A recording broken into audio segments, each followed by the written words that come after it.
கிறிஸ்துவுக்குள் பிரியமானவர்களே, இந்த மே மாதத்தின் அருணோதய ஆராதனையிலே வந்திருக்கிற உங்கள் அனைவரையும் வாழ்த்தி வரவேற்கிறேன்.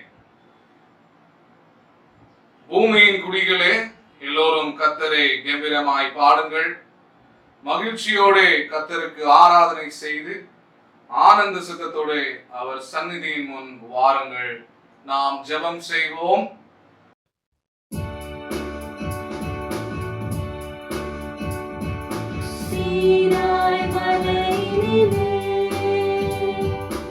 இறங்கி வந்தவரே,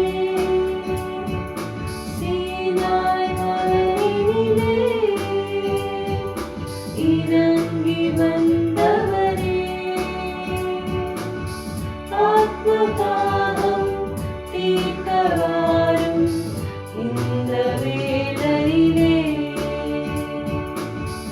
ஆத்மதாகம் தீர்க்க வாரும் இந்த வேளையிலே,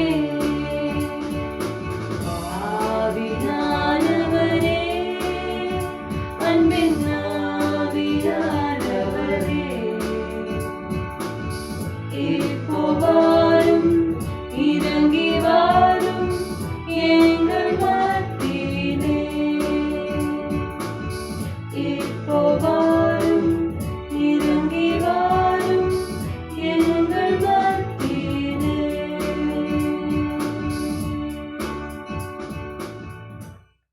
பரிசுத்தமும் கிருபையும் அன்பும் நிறைந்த எங்கள் திரியேக தெய்வமே, இந்த 5வது மாதத்தின் முதலாவது நாளின் அதிகாலை வேளையில உம்முடைய திரு சமூகத்திலே கூடி வந்து நீர் செய்த நன்மைகளுக்காகவும் நீ பாராட்டின கிருபைகளுக்காகவும் உம்முடைய தயவுக்காகவும் உமக்கு நன்றி பலிகளை ஏறெடுக்க ஆண்டவர் எங்களுக்கு தந்த பாக்கியத்துக்காக ஸ்லாய்க்கியத்துக்காக உம்மை ஸ்தோத்திரிக்கிறோம், உம்மை துதிக்கிறோம். ஆண்டவரே, இந்த அருணோதய ஆராதனையில காணொலி மூலமாக உம்மை ஆராதிக்கவும் உம்முடைய வாக்கு தத்தத்தை பெறத்தக்கதாகவும் உம்முடைய ஆசீர்வாதங்களை நாங்கள் பெற்றுக்கொள்ளத்தக்க ஆண்டவர் இந்த ஆராதனையை நீர் ஆசீர்வதிக்க வேண்டும் என நாங்கள் செபிக்கிறோம். எங்களுடைய இல்லத்திலிருந்து நாங்கள் உம்மை ஆராதிக்கும் போது ஆண்டவரே, நீர் எங்களை பலப்படுத்தும், உம்முடைய ஆவினால எங்களை நிரப்பும். ஆண்டவரே, இந்த ஆராதனையானது எங்களுக்கும் ஆண்டவரே இதை நடத்துகிற எங்களுக்கும் இன்னும் இதில் பங்கு பெற்றுகிற அனைவருக்கும் ஆசீர்வாதமாக இருக்க வேண்டும் என்று நாங்கள் செபிக்கிறோம். துவக்கம் முதல் இறுதி வரை நீர் தலைமை தாங்கி எங்களையும் இந்த ஆராதனையும் நீர் ஆசீர்வதித்து வழி நடத்த வேண்டும் என்று இயேசுவின் நாமத்தினாலே ஜெபிக்கிறோம் அன்பின் பிதாவே, ஆமென். இந்த அருணோதய ஆராதனைக்கு ஆரம்பமாகவும் தேவனுடைய நாமத்துக்கு மகிமையுண்டாவதாகவும் நாம் யாவரும் சேர்ந்து பாமாலையின் 367வது பாமாலையை பாடுவோம். பாமாலையின் 367வது பாமாலை.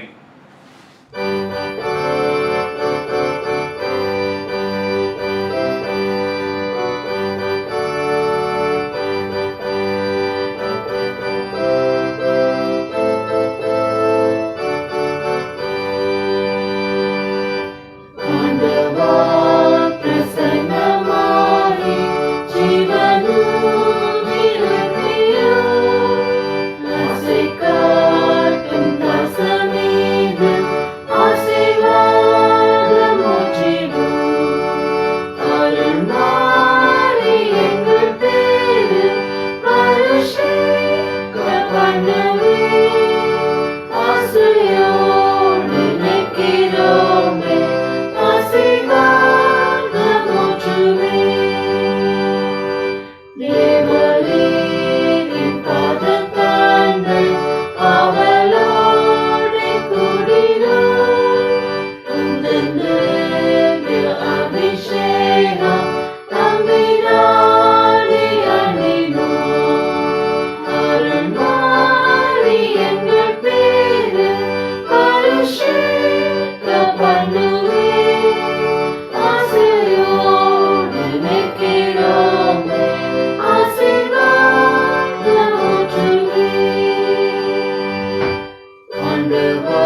சங்கீதம் 5 நாம் யாவரும் மாறி மாறி வாசிப்போம்.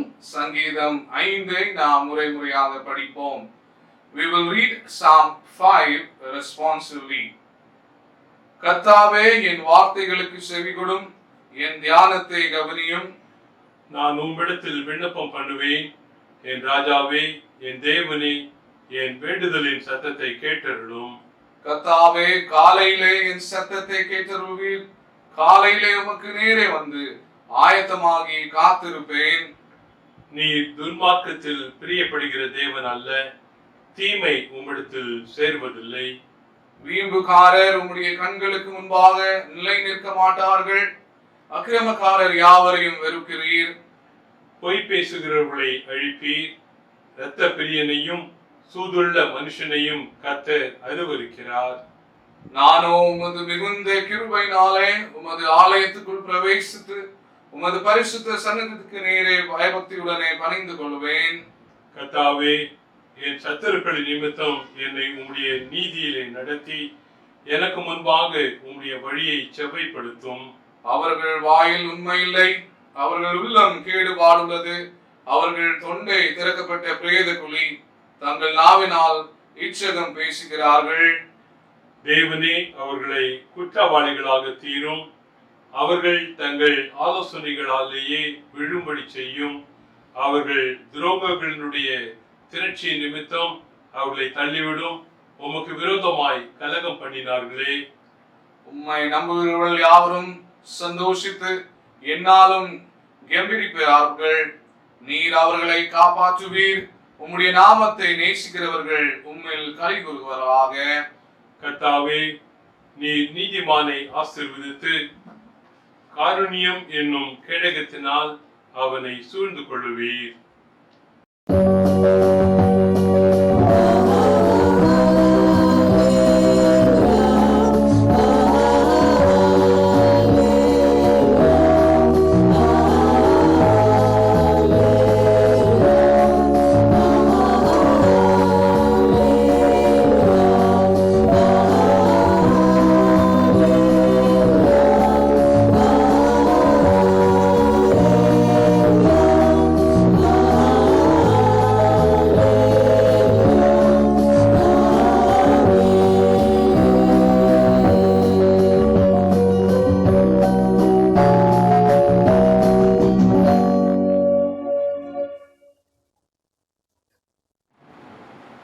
நாம் யாவரும் சேர்ந்து அப்போஸ்தலருடைய விசுவாச பிரமாணத்தை சேர்ந்து அறிக்கையிடுவோம்.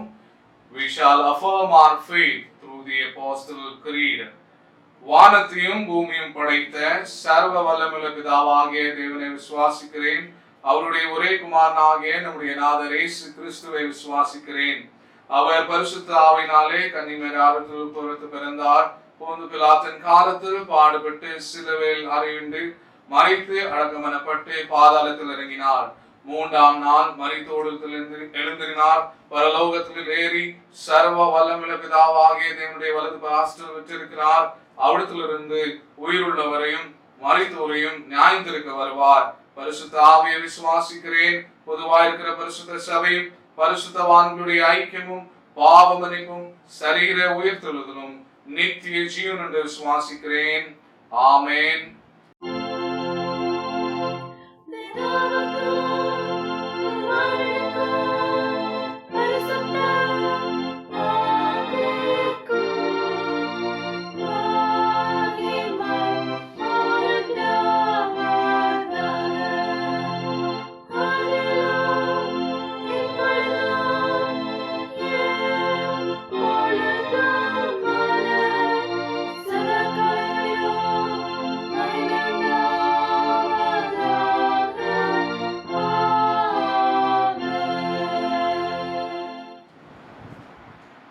நம்முடைய ஆண்டவராகிய இயேசு கிறிஸ்து கற்பித்த ஜெபத்தை நாம் யாவரும் சேர்ந்து சொல்லுவோம்.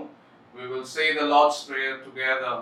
பரமண்டங்களில் இருக்கிற எங்கள் பிதாவே, உம்முடைய நாமம் பரிசுத்தப்படுவதாக, உம்முடைய ராஜ்யம் வருவதாக, உம்முடைய சித்தம் பரலோகத்தில் செய்யப்படுவது போல பூமியிலே செய்யப்படுவதாக.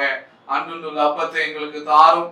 எங்களுக்கு விரோதமாக குற்றம் செய்தவர்களுக்கு நாங்கள் மன்னிக்கிறது போல எங்கள் குற்றங்களை எங்களுக்கு மன்னியும். எங்களை சோதனைக்குள் பிரவேசிக்க வராமல் தீமென்று எங்களை ரட்சித்துக் கொள்ளும்.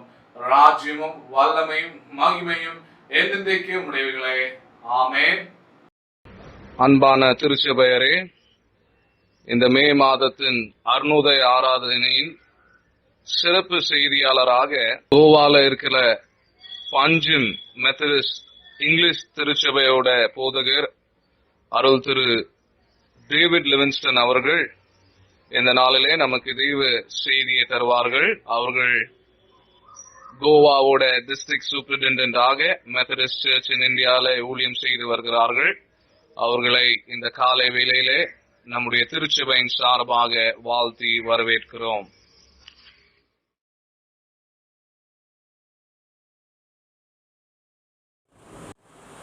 கிறிஸ்துவுக்குள் அன்பான திருச்சபையாருக்கு ஆண்டவர் இயேசுவின் நாமத்தில் இன்று வாழ்த்துக்களை தெரிவித்துக் கொள்கின்றேன். விசேஷமாக நிருல் மெத்தடிஸ்ட் திருச்சபை அன்பர்கள் அனைவரையும் நான் வாழ்த்துகின்றேன்.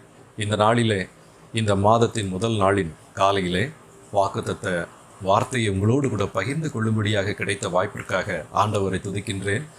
உங்களது சபை போதகர்களாகிய என் நண்பர்களையும் நான் நன்றி செலுத்தி வாழ்த்துகின்றேன். அன்பானவர்களே, நாம் ஒரு இக்கட்டான சூழ்நிலையிலே இருக்கிறோம் என்பதை நான் அறிவேன், நாம் அறிவோம், நமது ஆண்டவரும் அறிவார். இப்படிப்பட்ட பெருந்தொற்றின் நாட்கள், மரண ஓலத்தின் நாட்கள், அவலத்தின் நாட்களை ஆண்டவர் பலமுறை சரித்திரத்திலே சந்தித்திருக்கின்றார். இப்படிப்பட்ட பெருந்தொற்று எத்தனை பேரை எத்தனை வருட காலமாக ஆட்டி படைத்தது என்பதை நாம் வரலாற்றின் வழியாக அறிந்து கொள்கிறோம். அவை அனைத்தையும் மனித வரலாறு தாண்டி வந்திருக்கின்றது. குறிப்பாக ஆண்டவருடைய சபையும் அவருடைய விசுவாசிகளும் தாண்டி வந்திருக்கின்றார்கள். கர்த்தர் அவர்களை நடத்தினார், அவர்களோடு இருந்தார். தண்ணீர்களை கடக்கும்போது அதன் வெள்ளங்கள் உன்மேல் புரளுவதில்லை என்று ஆண்டவர் சொன்னதின்படியே அவர் இன்றைக்கும் செய்ய வல்லவராய் இருக்கிறார். அவர் இரட்சகர் என்பதை மறந்து போக வேண்டாம். அவரிடத்திலே நம்முடைய வாழ்க்கையை அர்ப்பணித்து, இப்படிப்பட்ட ஒரு காலகட்டத்தில் நீர் வைத்திருக்கும் வார்த்தையை எனக்கு தாரும் என்று கேட்போம். ஜெபம் செய்வோம். எங்களை அதிகம் நேசிக்கிற அன்பின் ஆண்டவரே, இந்த இக்கட்டின் நாட்களிலே நீர் எங்கள் அடைக்கலமாக இருக்கிறீர், இரட்சகராக இருக்கிறீர்.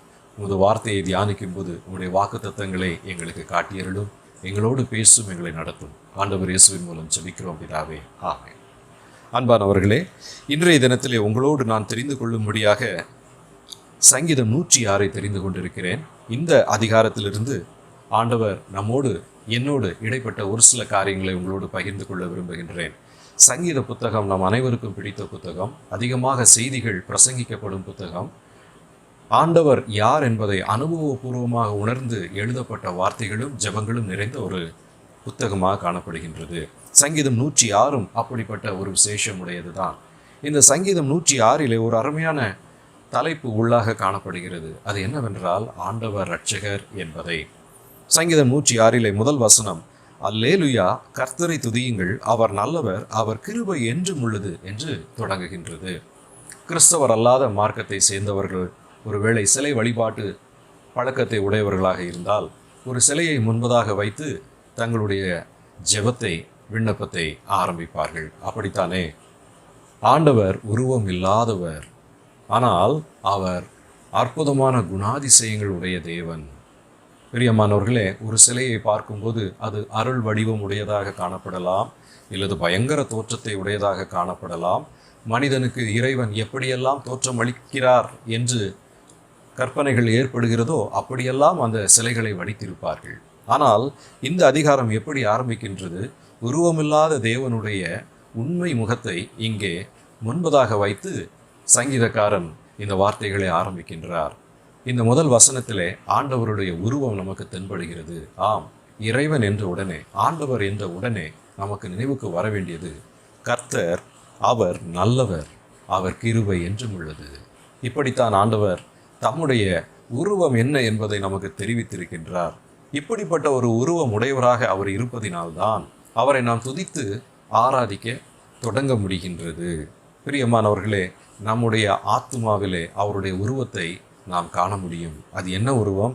அவர் நல்லவர், அவர் கிருபை என்றும் உள்ளது. இப்படிப்பட்ட ஒரு உருவத்தை நம்முடைய ஆத்துமாவிலே நமக்கு முன்பதாக வைத்து ஆண்டவரை யார் என்பதை தெளிவாக நாம் கற்றுக்கொள்வோமா? சங்கீதக்காரன் அநேக காரியங்களை சொல்லி பின்பதாக ஒரு ஜெபத்தோடு கூட இந்த முதல் பகுதியை நம் முன்பதாக அவர் காட்டுகின்றார். என்ன ஜெபம் அது? 4வது வசனத்திலும் 5வது வசனத்திலும் பார்க்கும்போது ஆண்டவரே உம்முடைய ரட்சிப்பினால் என்னை சந்தித்தருளும் என்று சொல்லுகின்றார். கர்த்தாவே, நீ தெரிந்து கொண்டவர்களின் நன்மையை நான் கண்டு உம்முடைய ஜாதியின் மகிழ்ச்சியால் மகிழ்ந்து உம்முடைய சுதந்திரத்தோட மேன்மை பாராட்டும்படிக்கு உம்முடைய ஜனங்களுக்கு நீர் பாராட்டும் கிருபையின்படி என்னை நினைத்து உம்முடைய ரட்சிப்பினால் என்னை சந்தித்தருளும். ஆண்டவரே, உம்முடைய ஜனங்களை நீர் கிருபையாக ரட்சிக்கிற தேவன் அல்லவா?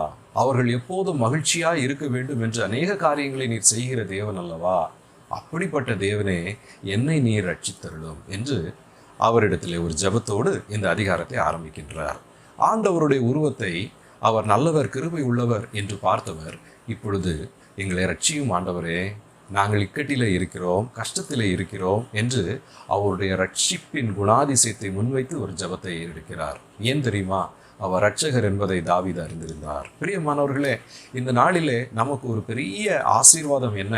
இந்த வாக்குத்தத்த செய்தியிலே நமக்கு கொடுக்கப்படும் பெரிய ஆசீர்வாதம் என்னவென்றால், நமது ஆண்டவர் ரட்சகர். உண்மையாகவா? ஆம், அப்படித்தான் அவரை வெளிப்படுத்தினார். ஆண்டவர் இந்த உலகத்தை ஆரம்பித்து நடத்தின காரியங்களை நாம் ஆதியாகமத்திலிருந்து வாசிக்கின்றோம். பின்பதாக ஒரு நெருக்கடியான காலத்திலே அவர் மோசேயை அழைக்கின்றார். அழைக்கும்போது, ஆண்டவரே, நான் உம்மை என்னவெல்லாம் யோசித்திருந்தேன், என்னுடைய வாழ்க்கையிலே உமக்காக என்னவெல்லாம் செய்ய வேண்டும் என்று யோசித்தேன். அன்று இஸ்ரவேலரை அடிமைப்படுத்தின ஒரு எகிப்தியனை கொன்று போட்டேன். ஆனால் அதன் பின்பு என் வாழ்க்கையை வெறுத்து போய் ஓடி வந்து விட்டேன்.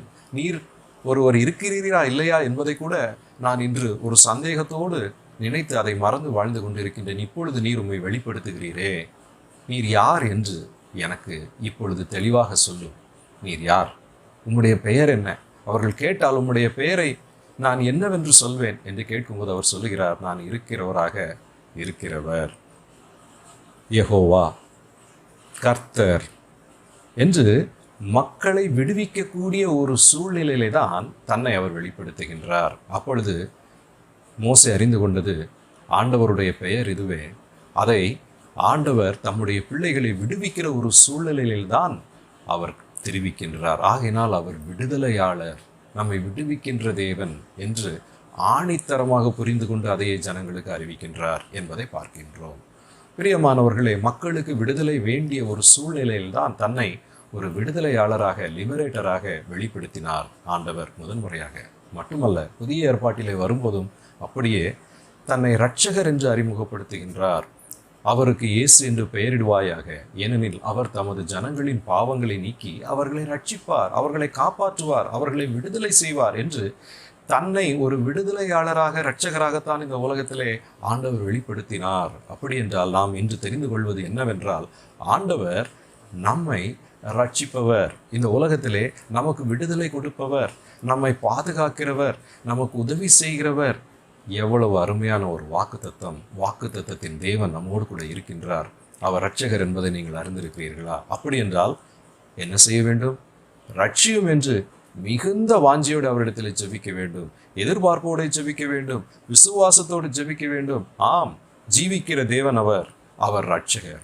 இரட்சகரே, என்னை ரட்சியும் ஆண்டவரே, என்னை பாதுகாத்தருளும், பாவ உலகில் என்னை பாதுகாத்தருளும், சாப உலகில் என்னை பாதுகாத்தருளும், இந்த வியாதியின் உலகத்திலே என்னை நீர் பாதுகாத்தருளும், இந்த பெருந்தொற்றின் நாட்களிலே என்னை பாதுகாத்தருளும், இந்த ஜனங்களை பாதுகாத்தருளும், விடுவியும் என்றல்லவா நாம் ஜெபிக்க வேண்டும். இதுதானே முறையான ஜெபம். ஆக பிரியமானவர்களே, நான் உன்னை ரட்சிக்கிறவர் என்று ஆண்டவர் நமக்கு வாக்கு கொடுக்கிறார்.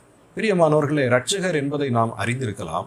ஆனால் இந்த இரட்சகர் எப்படிப்பட்ட குணாதிசயம் உள்ளவராக அவர் ரட்சிக்கிறார் என்பதை நாம் ஒரு சில வசனங்களிலே இந்த அதிகாரத்திலிருந்து நாம் பார்க்கலாம். முதலாவதாக நான் உங்களுக்கு சொல்லக்கூடிய முதலாவது கருத்து என்னவென்றால், ஆண்டவர் ஆனாலும் ரட்சிக்கிறவர். என்ன புதிதாக இருக்கலாம், ஆனாலும் ரட்சிக்கிற தேவன்.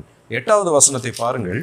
ஆனாலும் அவர் தமது வல்லமையை வெளிப்படுத்தும்படி தம்முடைய நாமத்தின் நிமித்தம் அவர்களை ரட்சித்தார். ஆனாலும் ரட்சித்தார் என்றால் அங்கு ஏதோ பிரச்சனை இருக்கின்றது.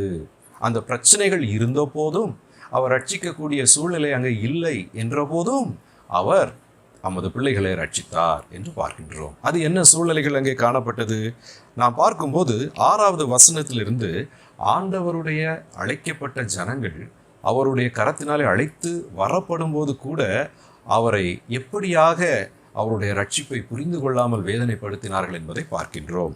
6வது வசனத்திலே, எங்கள் பிதாக்களோடும் கூட நாங்கள் பாவம் செய்து அக்கிரமத்தை நடப்பித்து ஆகாமியம் பண்ணினோம் என்று தனது மூதாதையர்களின் குறைகளை சுட்டி காட்டுவதை பார்க்கின்றோம். அவர்கள் அக்கிரமம் நடப்பித்து ஆகாமியம் பண்ணினார்களாம். 7வது வசனத்திலே, எங்கள் பிதாக்கள் எகிப்திலே உமது அதிசயங்களை உணராமல், ஆண்டவர் அதிசயம் செய்தார், ஆனால் அவர்களோ உணரவில்லை. இன்றைக்கு மக்கள் அதிசயம் அதிசயம் என்று ஒரு பக்கத்திலே அற்புத ஊழியங்களை தேடி சென்று கொண்டிருக்கும் போது, நமது வாழ்க்கையிலே ஒவ்வொரு நாளும் அவர் செய்கின்ற அதிசயத்தை புரிந்து கொள்ளாமலும் உணராமலும் இன்னொரு பக்கத்திலே ஜனங்கள் இருப்பதை பார்க்கின்றோம். அதிசயத்தை உணராமல் இருந்தார்களாம். கிருபையின் திரட்சியை நினையாமல் போனார்களாம். ஆண்டவருடைய கிருபை எவ்வளவாக இருந்தது என்பதை நினைக்காமல் போனார்களாம். கலகம் பண்ணினார்களாம். எங்கே? சிவந்த சமுத்திர ஓரத்திலே கலகம் பண்ணினார்களாம்.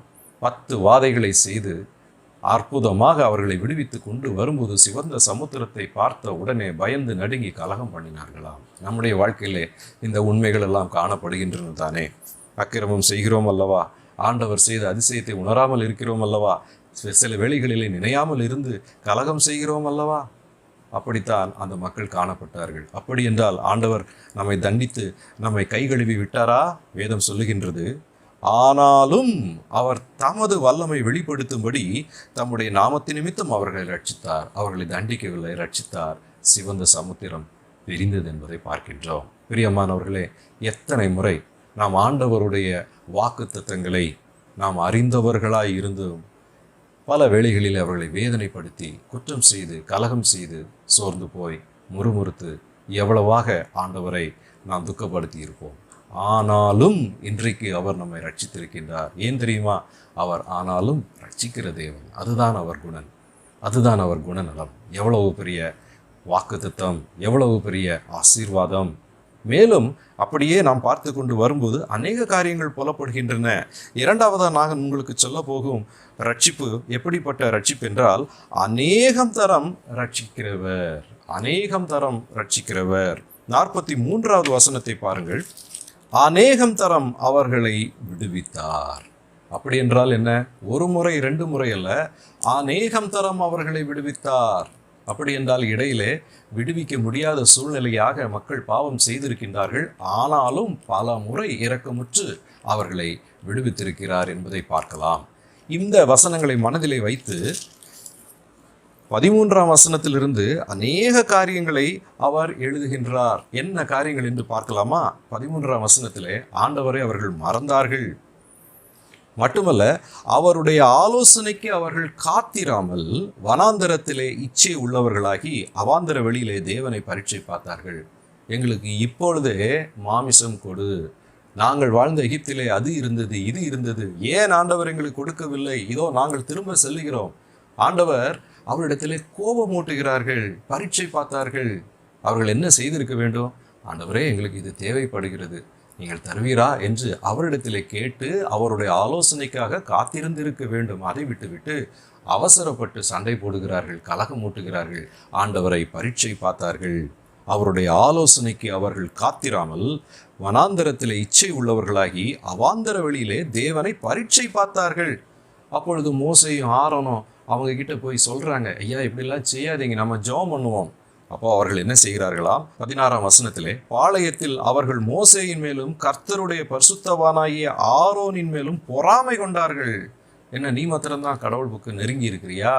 எங்க வார்த்தையும் கேளு என்று அவர்கள் ஏதோ விசேஷித்தமானவர்கள் என்று அவர்கள் தங்களை காட்டிக்கொள்கிறார்களோ என்று பொறாமைப்பட்டார்களாம். அப்பொழுது ஒரு பெரிய ஆபத்து அவர்களை தேடி வந்து பூமி பிளந்து போட்டது. மட்டுமல்ல, 19ஆம் வசனத்திலே அவர்கள் விக்கிரகத்தை நமஸ்கரித்தார்களாம். எப்படிப்பட்ட விக்கிரகம்? 20ஆம் வசனத்திலே, தங்கள் மகிமையை புல்லை தின்கிற மாட்டின் சாயலாக மாற்றினார்கள். இன்றைக்கு இந்தியாவிலும் அதுதானே நடக்கின்றது. மனுஷனுக்கு மரியாதை இல்லை, மாட்டுக்கு மரியாதை. ஒருவேளை இப்படிப்பட்ட ஜனங்க தான் இஸ்ரவேல் தேசத்திலிருந்து புறப்பட்டு இந்தியாவுக்கு வந்தாங்கன்னு நினைக்கிறேன் நான். ஆண்டவருடைய மகிமையை மாட்டுக்கு கொடுத்து இன்றைக்கும் அதையே தான் இங்கு பின்பற்றி கொண்டிருக்கிறார்கள் என்று நாம் அறிந்து கொள்ளலாம். பிரியமானவர்களே, இப்படிப்பட்ட ஒரு சூழ்நிலையிலே 22ஆம் வசனத்திலே தங்கள் இரட்சகராகிய தேவனை மறந்தார்கள். ஆனாலும் ரட்சிக்கிற தேவனை மறந்தார்கள். அநேகம் தரம் அவர்களை ரட்சிக்கிற தேவனை மறந்தார்கள். அப்பொழுது ஒரு பெரிய வாதை வந்தது. இன்றைக்கு வாதை வந்திருக்கின்றது. இந்த வாதை கர்த்தரிடத்திலிருந்து வந்த ஒரு வாதை என்றால் அதை நிறுத்த முடியுமா? அன்று ஒருவன் நிறுத்தினான். 23ஆம் வசனத்திலே, அப்பொழுது மோசே திறப்பின் வாயிலிலே ஆண்டவருக்கு முன்பதாக நின்று அவர்களுக்காக மன்றாட்டு ஜெபத்தை ஏறெடுத்தான். அவருக்கு முன்பாக திறப்பின் வாயிலே நின்றான் என்று 23ஆம் வசனத்திலே நாம் வாசிக்கின்றோம். ஆனாலும் அவர்கள் அசட்டை செய்தார்கள், தங்கள் கூடாரங்களில் முறுமுறுத்தார்கள், கர்த்தருடைய சத்தத்திற்கு செவி கொடுக்கவில்லை. ஆகையினால் ஆண்டவர் அவர்களுக்கு விரோதமாக தமது கையை எடுத்தார். அப்பொழுது ஒரு பெரிய வாதை அங்கே புறப்பட்டு வந்தது என்று 29ஆம் வசனத்திலே வாசிக்கின்றோம். ஆகையால் வாதை அவர்களுக்குள் புகுந்தது. அந்த வாதையையும் ஆண்டவர் நிறுத்தினார். எப்படி? தமது ஊழியன் மூலமாக. அப்பொழுது பினேகாஸ் எழுந்து நின்று நியாயம் செய்தான், அதனால் வாதை நிறுத்தப்பட்டது.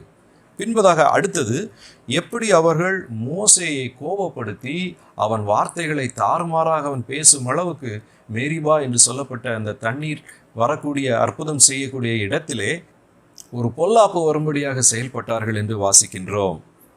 அவர்கள் அவன் ஆவியை விசனப்படுத்தினதினாலே தன் உதடுகளினால் பதறி பேசினான் என்று 33ஆம் வசனம் அங்கே சொல்லப்படுகின்றது. பின்பு அவர்கள் எதிராளிகள், புறஜாதிகள், அந்நிய தேவர்களை நமஸ்கரிக்கிறவர்கள் அனைவரையும் சேர்த்து கொண்டு 35ஆம் வசனம், அவர்களுடைய கிரியைகளை கற்றுக்கொண்டு அவர்களுடைய விக்கிரகங்களை சேவித்தார்கள். அவைகள் அவர்களுக்கு கண்ணியாயிற்று. இன்றைக்கும் கிறிஸ்தவத்தில் இருக்குதா இல்லையா? அந்நிய ஜனங்கள் போன்றே செயல்படக்கூடிய மக்களை பார்க்கிறோம் அல்லவா? இன்றைக்கும் சபையிலே போட்டி, பொறாமை, ஆண்டவரை விசுவாசியாத ஜனங்கள் செய்யக்கூடிய பழக்க வழக்கங்கள் நமக்குள் இருக்கிறது அல்லவா? இன்றைக்கும் ஜாதி பெருமை பேசக்கூடிய மக்கள் இருக்கிறார்கள் அல்லவா? எவ்வளவாக புறஜாதியாருடைய காரியங்கள் தேவ சபைக்குள்ளாக இன்றைக்கும் இருக்கத்தானே செய்கின்றது. தங்களுடைய குமாரரையும் குமாரத்திகளையும் பிசாசுக்கு பலியிட்டார்கள். இன்று பிசாசு நம்முடைய பிள்ளைகளை பற்றி கொண்டிருக்கின்றான். நாம் ஆண்டவரை உண்மையாக சேவிக்காதபடியினாலே நமது பிள்ளைகள் வழிவிலகி சென்று பிசாசுக்கு பலியாகி கொண்டிருக்கிறார்கள் என்பதை இன்றைக்கு நாம் பார்க்க முடிகிறது அல்லவா? தேசம் இரத்தத்தால் தீட்டுப்பட்டது. தீட்டான காரியங்கள் இன்று எவ்வளவு நமது வாழ்க்கையில் காணப்படுகின்றன. அவர்கள் தங்களுடைய கிரியைகளினாலே அசுத்தமாகி தங்கள் செய்கைகளினாலே சோரம் போனார்கள். இத்தனை காரியங்களும் நடந்த போதும் அவர்களை அவ்வப்பொழுது ஆண்டவர் விடுவித்தாராம், விடுவித்து நடத்தி கொண்டு வந்தாராம். ஆகையினால்தான் அங்கே 43ஆம் வசனத்திலே அநேகம் தரம் அவர்களை விடுவித்தார் என்று இங்கே தாவீது சொல்லுகின்றார். ஆனாலும் விடுவித்தார், அநேகம் தரம் விடுவித்தார் நமது இரட்சகர். மூன்றாவதாக இன்னொரு காரியத்தை சொல்லுகின்றேன். அவர்களுக்கு இறங்கினார், அவர்களை ரட்சித்தார். ஆனாலும் ரட்சித்த தேவன், அநேகம் தரம் ரட்சித்த தேவன் அவர்களுக்கு ரட்சித்தார். அவர்களுக்கு என்று அங்கே ஒரு அழுத்தம் கொடுப்பதன் காரணம் என்னவென்றால், 45ஆம் வசனத்திலே அவர்களுக்காக தமது உடன்படிக்கையை நினைத்து தமது மிகுந்த கிருபையின்படி மனஸ்தாபப்பட்டு அவர்களை சிறைபிடித்த யாவரும் அவர்களுக்கு இறங்கும்படி செய்தார். அவர்கள் என்றால் யார் என்ன என்று சொல்லி பார்க்கும்போது, அவர்களுடைய உடன்படிக்கையை நினைத்து கிருபையின்படி மனஸ்தாபப்பட்டு ஆண்டவர் இறங்கினார். உடன்படிக்கை செய்யப்பட்ட மக்கள். ஆபிரகாமுக்கு ஆண்டவர் உடன்படிக்கை செய்திருந்தார். உன்னை ஆசீர்வதிப்பேன், உன்னை ஆசீர்வதிக்கிறவர்களை ஆசீர்வதிப்பேன், உன் மூலமாக உலகம் முழுவதையும் ஆசீர்வதிப்பேன். அப்படி என்றால் உன்னிடத்திலிருந்து பிள்ளைகள் பிறப்பார்கள், ஒரு சந்ததி எழும்பும், இஸ்ரவேலர்கள் உருவாவார்கள், அவர்களை நான் ஆசீர்வதிப்பேன், உலகத்திற்கு அவர்கள் மூலமாக ஆசீர்வாதத்தை கொண்டு வருவேன் என்று உடன்படிக்கையை அவர்களுக்கு செய்திருந்தார். உடன்படிக்கையின் அடையாளமாக 10 கட்டளைகள் கொடுக்கப்பட்டிருந்தன. ஆனால் பிரியமானவர்களே, அந்த உடன்படிக்கை அவர்கள் பலமுறை மீறின போதும் ஆண்டவர் ஆபிரகாமுக்கு கொடுத்த, மோசேக்கு கொடுத்த, தாவீதுக்கு கொடுத்த உடன்படிக்கையை நினைத்து இறங்கினார். உடன்படிக்கையின் ஜனங்கள். பிரியமானவர்களே, இன்றைக்கு ஆண்டவர் உங்களை ரட்சிப்பாரா இல்லையா, பாதுகாப்பாரா இல்லையா என்று சந்தேகம் ஒருமுறை ஏற்படும் என்றால் ஒரே ஒரு முறை உடன்படிக்கையை நினைத்துக் கொள்ளுங்கள். என்றைக்கு நாம் ஆண்டவரே நான் உமக்கு என்னை கொடுக்கின்றேன், நீரே என் இரட்சகர் என்று ஒப்பு கொடுத்தோமோ அன்றைக்கே அவர் உடன்படிக்கையை நாம் ஏற்றுக்கொண்டிருக்கிறோம், உடன்படிக்கைக்குள்ளாக வந்திருக்கின்றோம். ஆண்டவர் நீ என் பிள்ளை, நான் உன் தேவன், கடைசி வரை கைவிட மாட்டேன், இது சத்தியம் என்று நமக்கு உடன்படிக்கை செய்திருக்கின்றார். அதன் அடையாளமாகத்தான் நாம் ஞானஸ்நானம் எடுத்துக்கொண்டோம். ஒவ்வொரு முறை இந்த உடன்படிக்கையை நினைக்கத்தான் ஆண்டவருடைய சன்னிதானத்திலே வந்து திருவிருந்திலே பங்கெடுக்கின்றோம். பிரியமானவர்களே, ஆண்டவருடைய உடன்படிக்கையின் பிள்ளைகள் வித்தியாசமானவர்கள். உடன்படிக்கையை நினைத்து அவர் இறங்குகின்றார். யார் அவர்களை அடிமைப்படுத்தினார்களோ சிறைபிடித்த யாவரும் அவர்களுக்கு இறங்கும்படி செய்தார். 40ஆம் வசனத்திலிருந்து பார்க்கின்றோம், கர்த்தருடைய கோபம் ஜனத்தின் மேல் மூண்டது, தமது சுதந்திரத்தை அருவருத்தார். பின்பு அவர்களை ஜாதிகளுடைய கையிலே ஒப்பு கொடுத்தார். அவர்கள் பகைஞர் அவர்களை ஆண்டார்கள். தங்களுடைய சத்துருக்கள் அவர்களை ஒடுக்கினார்கள். அவருடைய சத்துருக்கள் அவர்களை ஒடுக்கினார்கள். அவர்களுடைய கையின் கீழ் தாழ்த்தப்பட்டார்கள், சிறுமைப்படுத்தப்பட்டார்கள். ஆனால் 44ஆம் வசனத்திலே, அவர்கள் கூப்பிடுதலை அவர் கேட்கும் போதோ அவர்களுக்கு உண்டான இடுக்கத்தை அவர் கண்ணோக்கி அவர்களுக்காக தமது உடன்படிக்கையை நினைத்து தமது மிகுந்த கிருபையின்படி மனஸ்தாபப்பட்டு அவர்களை சிறைபிடித்த யாவரும் அவர்களுக்கு இறங்கும்படி செய்தார். உடன்படிக்கையின் பிள்ளைகள் இவ்வளவு வருத்தத்தை ஆண்டவருக்கு ஏற்படுத்தி இருந்த போதும், வாதை வந்த போதும், அவர்கள் பிரஜாதிகளின் கையிலே கொடுக்கப்பட்டு தாழ்த்தப்பட்ட போதும் கூக்குரலோடு அவரை கூப்பிடும்போது உடனடியாக அவர் இறங்கிவிட்டார். எவ்வளவு இரக்கமுள்ள தேவன்! ஆகையினால்தான் அவர்களுக்கு, உடன்படிக்கை செய்யப்பட்டவர்களுக்கு கூப்பிடும்போது உடன்படிக்கையை நினைத்து இறங்குகிற தேவன் நமது இரட்சகர் என்பதை அறிந்திருக்கின்றோம். இவைகளை நினைத்துதான் மீண்டுமாக ஆண்டவரே எங்களை ரட்சியும் என்று இந்த சங்கீதத்தை முடிக்கின்றார். 47ஆம் வசனத்திலே, எங்கள் தேவனாகிய கர்த்தாவே, நாங்கள் உமது பரிசுத்த நாமத்தை போற்றி உம்மை துதிக்கிறதினால் மேன்மை பாராட்டும்படி. ஆண்டவரே, எங்களுக்கு இப்படி ஒரு கிருபையை தாரும். உம்மை துதிப்பதினாலே மேன்மை பாராட்டும்படி எங்களுக்கு உதவி செய்யும். எங்களை ரட்சித்து எங்களை ஜாதிகளிலிருந்து சேர்த்து கொள்ளும். எங்களை சுற்றி பாரும் ஆண்டவரே, எவ்வளவு வருத்தம், எவ்வளவு இக்கட்டு, பெருந்தொற்று, ஜாதிகளிலிருந்து எங்களை சேர்த்து கொள்ளும், எங்களை ரட்சியும் என்று சொல்லி துதியோடு முடிக்கின்றார். இஸ்ரவேலின் தேவனாகிய கர்த்தர் அநாதியாய் என்றென்றைக்கும் ஸ்தோத்தரிக்கப்படத்தக்கவர். ஜனங்கள் எல்லாரும் ஆமேன் அல்லேலுயா என்பார்களாக. நம்மை பாதுகாக்கிற தேவன், நம்மை பாதுகாப்பேன் என்று வாக்கு கொடுத்திருக்கின்ற தேவன், இரட்சகராகிய தேவன் நம்மை விடுவிக்க வல்லவராய் இருக்கின்றார். ஆமேன் என்று சொல்லுவீர்களா? இல்லை இல்லை இல்லை, ஆண்டவர் எங்களை கைவிட்டு விடுவார் என்று பயமாக இருக்கின்றது என்று அவரை நீங்கள் இன்னும் விசுவாசிக்க மறுப்பீர்களா? ஆண்டவருடைய முகம் தெரியலங்க, அதுதாங்க பிரச்சனை என்று சொல்லுகிறீர்களா?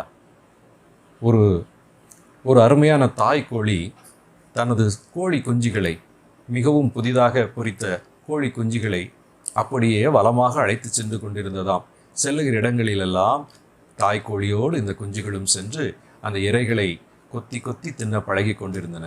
உங்களுக்கு தெரியும், ஒருவேளை கோழி வளர்த்திருந்தீர்கள் என்றால் உங்களுக்கு தெரியும், இல்லாதவர்கள் கேட்டு தெரிந்து கொள்ளலாம். தாய்க்கோழி மிக கவனமாக இந்த குஞ்சு கோழிகளை பார்த்து கொள்ளும். செல்லும் இடமெல்லாம் அழைத்து செல்லும். அவர்களுக்கு உணவு எடுக்க சொல்லி கொடுக்கும். அதே வேளையில மிகுந்த ஜாக்கிரதையாக இருக்கும். ஏனென்றால் அதற்கு ஆபத்து உள்ளது. பல வேளைகளிலே வானத்திலிருந்து காக்கா இல்லது ஒருவேளை வல்லூர்கள் வந்து இந்த கோழி குஞ்சை தூக்கி சென்று கொன்றுவிடும். ஆகையினாலே மிகுந்த ஜாக்கிரதையாக இருக்கும். அப்படியாக இருந்த சூழ்நிலையிலே அன்றைய தினத்திலே தனது குஞ்சுகளோடு நடந்து சென்ற இந்த தாய்க்கோழி அந்த ஆபத்தை பார்க்க நேர்ந்தது. மேலிருந்து வேகமாக வந்த ஒரு பருந்து மிக வேகமாக வந்து அந்த கோழி குஞ்சுகளை கொத்தி செல்ல வருகின்றது. தாய்க்கோழி உடனடியாக சத்தமிட்டு அப்படியே சுற்றி வளைத்து தன்னுடைய குஞ்சுகளை எல்லாம் தனது இறக்கைகளுக்குள்ளாக மறைத்து கொள்ளுகிறது. என்ன செய்ய முடியும்? எங்க தொட்டுப்பார், உடனடியாக அந்த பறந்து சென்று விடுகின்றது. ஒரே அமைதி, நிசப்தம். கோழி குஞ்சுங்க சத்தத்தை காணோம், ஒன்றையும் காணோம். ஏன்னா எல்லாம் உள்ளே ஒளிஞ்சிருக்கிறாங்க. கோழி குஞ்சுகள் உள்ளே இருந்து 2 பேசிக்கொண்டன. ஒன்று கேட்குதான், எங்கே இருக்க? நான் இங்கே தான் இருக்கேன். ஒரே இருட்டு. ஆமாம். அம்மா முகம் தெரியலையே. ஆமாம். ஏதோ ஒரு ஆபத்து வந்தது இல்லை? ஆமாம். பாரு, இவ்வளோ நேரம் ஆபத்து இல்லை, அம்மா நமக்கு முன்பதாக நின்று கொண்டிருந்தா, அவள் முகத்தை பார்த்தோம், உடம்பை பார்த்தோம். இப்போ ஆபத்துன்னு வந்தபோது அம்மா முகத்தை பார்க்கவே முடியலையே. ஒருவேளை இந்த அம்மா கெட்ட அம்மாவாக இருக்குமோ? அப்போது இன்னொரு கோழி குஞ்சு சொல்லிச்சுதான், அறிவு கெட்ட உடன்பிறப்பே, ஆபத்து இருக்கும்போது அம்மா நம்மளை எல்லாம் மறைத்து வைத்து பாதுகாத்து கொண்டிருக்கிறா. அவளுடைய செட்டைகளுக்குள்ளாக, சிறகுகளுக்குள்ளாக நீ பத்திரமாக இருப்பதினால் இப்பொழுது அவள் முகத்தை உன்னால் பார்க்க முடியாது என்று சொன்னதாம். உண்மைதானே பிரியமானவர்களே? ஆண்டவரை நம்ம பார்க்க முடியல, ஆனால் விசுவாசிக்காமல் இருக்கக்கூடாது. கண்டு விசுவாசிக்கிறதை பார்க்கிலும் காணாமல் விசுவாசிக்கிறவர்கள் பாக்கியவான்கள் என்று தோமாவுக்கு ஆண்டவர் இயேசு சொன்னது ஞாபகம் வருகின்றதல்லவா? அவர் இரட்சகர். அவர் ஆனாலும் நம்மளை ரட்சிக்கிறார். அவர் அநேகம் தரம் நம்மை விடுவிக்கிறார். அநேகம் தரம் நம்மை விடுவிக்கிறார்.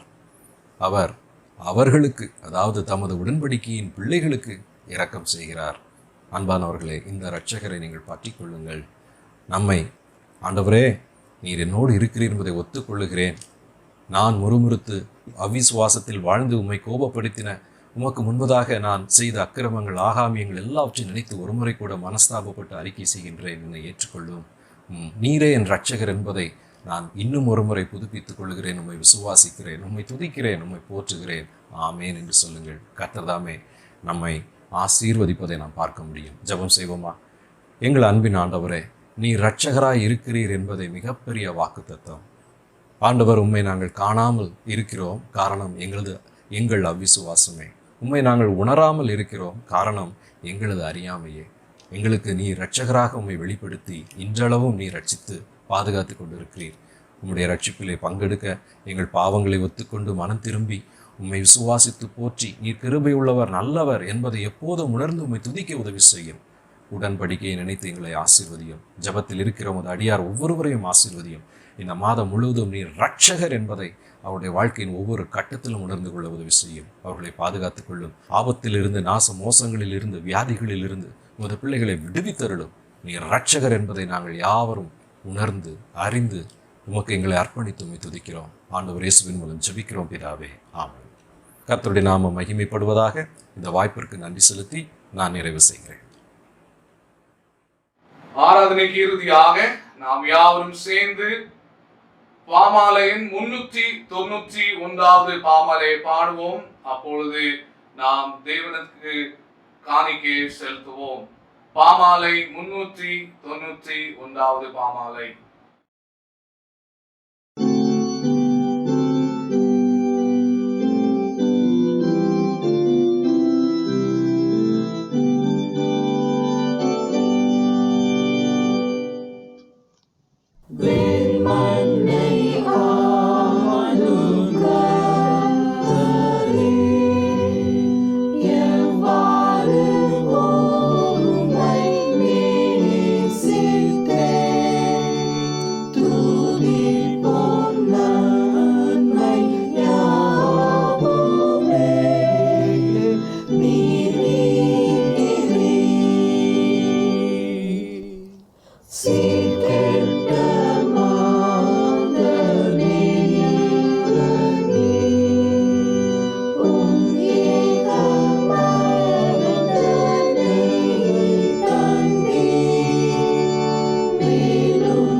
ஜெபம் செய்வோம்.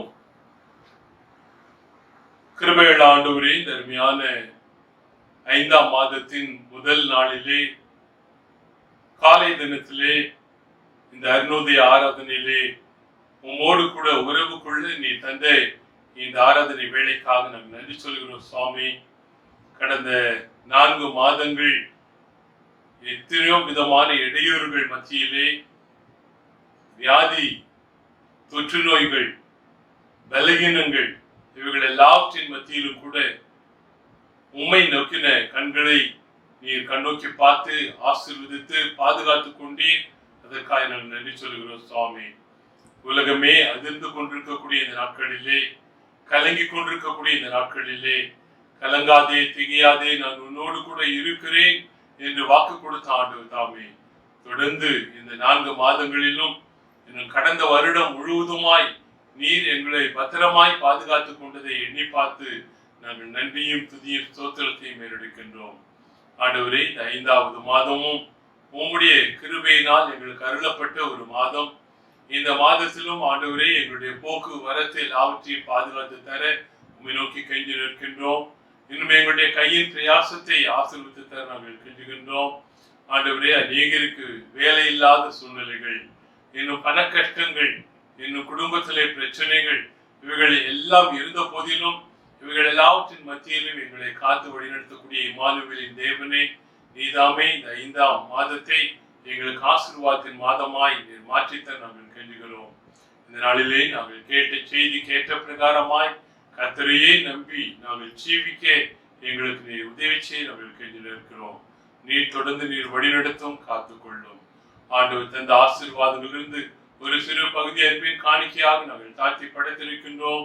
இந்த காணிக்கைகளையும் படைத்த கரங்களையும் உள்ளங்களையும் கூட ஆண்டவர் அங்கீகாரம் செய்து ஆசீர்வதித்து இவர்களுடைய திருப்பணிக்கு என்று சொல்லி செலவழிக்கப்பட கொடுக்கிறோம். ஏற்றுவழி நடத்தும்.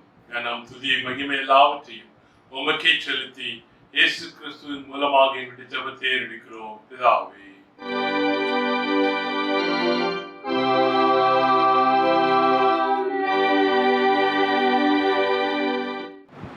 கர்த்தர் உங்களை ஆசீர்வதித்து காக்க கடவுள்.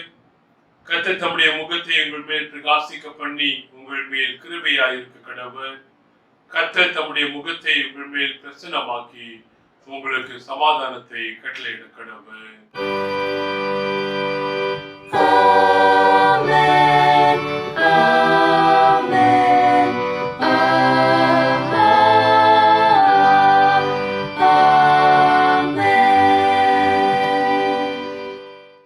என் ஆத்மாவே கர்த்தரை ஸ்தோத்திரி, என் முழுமே பரிசுத்த நாமத்தை ஸ்தோத்திரி.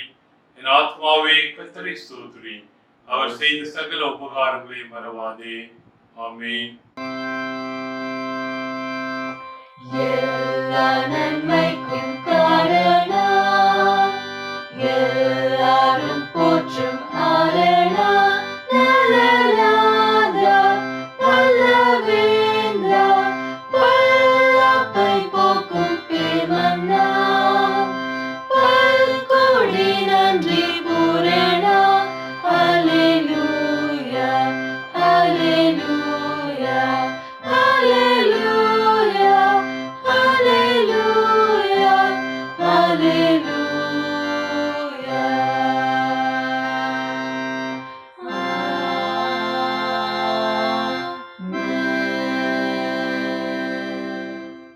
கர்த்தர் உங்களோடு இருப்பாராக. அவர் தமது ஆவியோடும் இருப்பாராக. சமாதானத்தோடு போகடவும். கர்த்தர் நாமத்தினாலே ஆமென்.